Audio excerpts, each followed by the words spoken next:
जय हिंद दोस्तों। अव्यय के एक और प्रकार में आपका स्वागत। इसमें हम संबंध बोधक यानी प्रीपोजिशन को पढ़ेंगे। इसमें संबंध बोधक कहता है ये संबंध को बताएगा। किसको बताएगा? संबंध को। वाक्य में किसी संबंध को बताएगा। ये संबंध बोधक हो। जो अव्यय किसी संज्ञा के बाद आकर उसका संबंध वाक्य के अन्य शब्द से बताता है।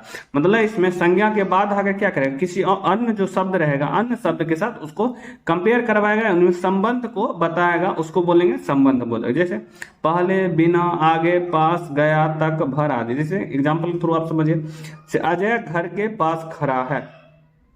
जैसे घर हो गया संज्ञा। इसके बाद जो ये है के पास जो है ये संबंध, क्योंकि क्वेश्चन में कहे मतलब परिभाषा में कह रहा है कि संज्ञा के बाद आकर ये खड़ा होना यानी क्रिया। इसके संज्ञा के बाद जो आकर इसके साथ कंपेयर करवा रहा है, संबंध बता रहा है। घर के पास, खड़ा किसके? घर के पास। घर और खड़ा में यहाँ संबंध बता रहा है, इसलिए ये बता रहा है, के पास बता रहा है, इसलिए संबंध। जैसे घर पर कोयल बैठी है। जैसे घर माने पेड़ है, सॉरी, पेड़ पर कोयल बैठी है। पेड़ यानी कि संज्ञा, घर यानी प्रीपोजिशन। यहाँ पर ये संबंध में ये कोयल के साथ क्या कर रही है? यहाँ पर बैठना के साथ क्या बता रही है? इसको संबंध बता रही है। ये संबंध बोधक हो जाए पर, मतलब कि संज्ञा के बाद जो आएगा, जो संबंध बताएगा किसी संबंध, वो हो जाएगा आपका संबंध बोधक। जैसे धन के बिना किसी का काम नहीं चलता। जैसे यहाँ धन के बिना, यहाँ चलना मतलब किसके बिना? धन के बिना। अगर मन के बिना हटा दीजिए तो समझ गए, घर किसी काम नहीं चलता। मतलब क्या? मतलब धन का और चलना का संबंध कौन बता रहा है? के बिना बता रहा है। ये जो के बिना हो गया संबंध बोधक हो गया। संबंध बोधक जो होते हैं 6 प्रकार के होते हैं, इसको जानिए। इसका देखिए ये इसके परिभाषा के अनुसार इसका एग्जाम्पल भी आपको बताएंगे। बहुत छोटा ही वीडियो होगा, 5-6 मिनट का।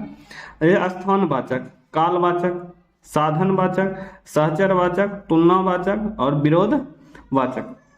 जैसे स्थानवाचक मतलब इसमें किसका बोध कराएगा? संबंध में स्थान का। जैसे के आगे, के पीछे, के पहले, के बाद, के ऊपर, के नीचे आदि। ये सब देखिए संबंध मतलब स्थान को बताएगा। स्थान से यहाँ देखिए समय यानी काल यानी समय के संबंध को बताएगा। जैसे के बाद, के पहले, के बाद, क्योंकि हम जानते हैं संबंध बोधक में वही आएगा जो संज्ञा के बाद लगे। जैसे ये सब क्या करेगा? संज्ञा के बाद लगे। आप एग्जाम्पल के थ्रू समझ सकते हैं। जैसे साधन, के द्वारा, के हेतु, के कारण आदि। सहचर मतलब के साथ, सहित, के संग, के समेत। तुलना वाचक की अपेक्षा, के स्थान, की तरह आदि।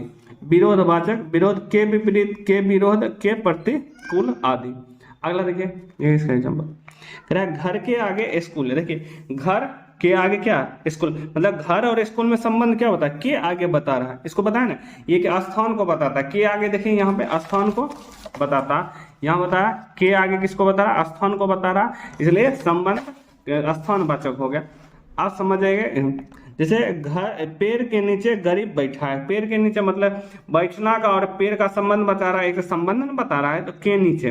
क्लास के बाहर निकलो, क्लास के बाहर निकलो, ये भी के बाहर। यहाँ हमने जो भी संबंध बोधक है उसको हमने हाईलाइटेड कर दिया। छत पर चिड़िया बैठी है। राम की अपेक्षा तुम बुरे हो। राम की अपेक्षा तुम बुरे हो। आयुष के पास किताब है। आयुष के पास किताब है। राम के पास आम है। मोहन के विपरीत हो। मोहन के विपरीत हो। शंकर जंगल के पास खड़ा है। शंकर जंगल के पास खड़ा। आई होप आप इसको संबंध बोधक को समझ गए। इसके बाद आपका वीडियो आएगा विस्मयादि बोधक। तो मिलते हैं अपने नेक्स्ट वीडियो में। जय हिंद, जय भारत, जय संविधान।